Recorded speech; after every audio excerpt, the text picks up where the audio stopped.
উত্তর ত্রিপুরা জেলার যুবরাজনগর ব্লক কংগ্রেসের উদ্যোগে বর্ধিত বিদ্যুৎ মাশুল প্রত্যাহার, স্মার্ট মিটার বাতিল সহ ৬ দফা দাবিতে সোমবার যুবরাজনগর বিদ্যুৎ দপ্তরে গণডেপুটেশন প্রদান করা হয়।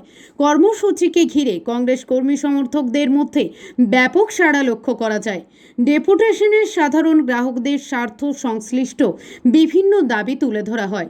কংগ্রেস নেতৃত্বের অভিযোগ, বিদ্যুতের মাশুল বৃদ্ধির ফলে সাধারণ মানুষ ও নিম্ন আয়ের পরিবারগুলি আর্থিক চাপে পড়ছেন। তাই জনস্বার্থে বিদ্যুৎ সংক্রান্ত সমস্যাগুলির দ্রুত সমাধানের দাবি জানানো হয়।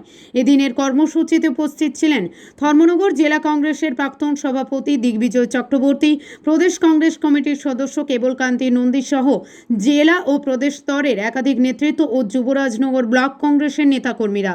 কংগ্রেস নেতৃত্ব জানিয়েছে, ৬ দফার দাবি দ্রুত কার্যকর না হলে আগামী দিনে আরও বৃহত্তর আন্দোলনে নামা হবে।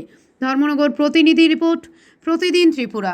৫৭ যুবরাজনগর ব্লক কংগ্রেস কমিটির উদ্যোগে আজকে হাফলং বিদ্যুৎ দপ্তরে স্মার্ট মিটার বাতিল, অতিরিক্ত বিদ্যুৎ মাশুল প্রত্যাহার সহ ৬ দফা দাবি নিয়ে আমরা বিদ্যুৎ দপ্তরে গণডেপুটেশন দিয়েছি। এখানে সিনিয়র ম্যানেজার সাহেবের সঙ্গে আমাদের কথা হয়েছে। আমরা আমাদের দাবি সনদ ওনার হাতে তুলে দিয়েছি। উনি আমাদেরকে কোনো সদুত্তর দিতে পারেননি। ওনাদের কাছে আমাদের প্রশ্ন ছিল যে যুবরাজনগর বিধানসভা এলাকায় অধিকাংশ বাড়িতে জোরপূর্বক পুলিশ নিয়ে গিয়ে ভিজিলেন্স টিম দিয়ে স্মার্ট মিটার বসানো হয়েছে, যা ইলেকট্রিক রেগুলেটিং অ্যাক্টে নেই। স্মার্ট মিটার বসাতে হবে এরকম কোনো আইন ভারতবর্ষে নেই।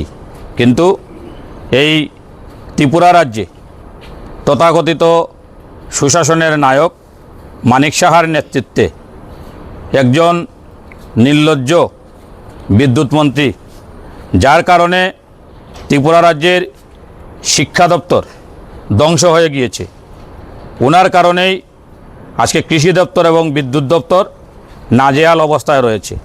সেই রতনবাবুর নেতৃত্বে সমস্ত রাজ্যে জোরপূর্বক স্মার্ট মিটার বসানো হচ্ছে, যা সম্পূর্ণ বেআইনি। আমাদের দাবি অবিলম্বে সেই স্মার্ট মিটার বাতিল করতে হবে।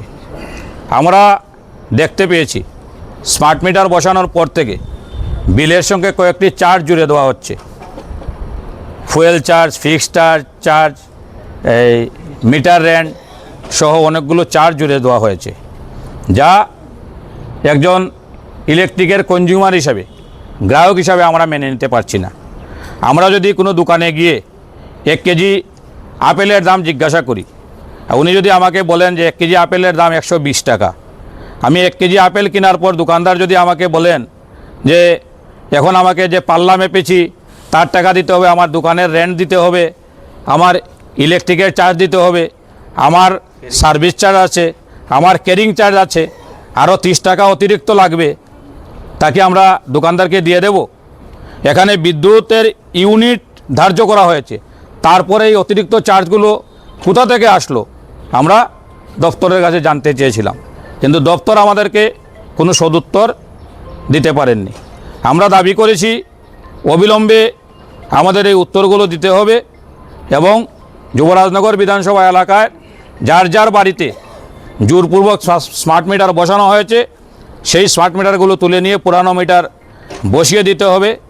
যাদের বাড়িতে পুরানো মিটার রয়েছে অথচ দপ্তর ইচ্ছাকৃতভাবে এই বাড়িগুলিতে বিল প্রদান করছে না, সেই বাড়িগুলিতে অবিলম্বে বিলের ব্যবস্থা করতে হবে এবং দপ্তর মর্জি মাফিক বিল পাঠিয়ে জোরপূর্বক গিয়ে মানুষের বাড়িতে বিদ্যুৎ বিচ্ছিন্ন করে দিচ্ছে, তার সুবন্দোবস্ত করতে হবে।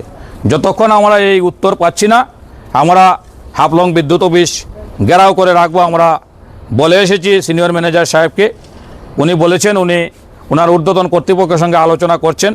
আমরা বলেছি ওনাদেরকে ডাকুন, আমরা যতক্ষণ উত্তর পাবো না আমরা বিদ্যুৎ অফিস ঘেরাও করে রাখবো।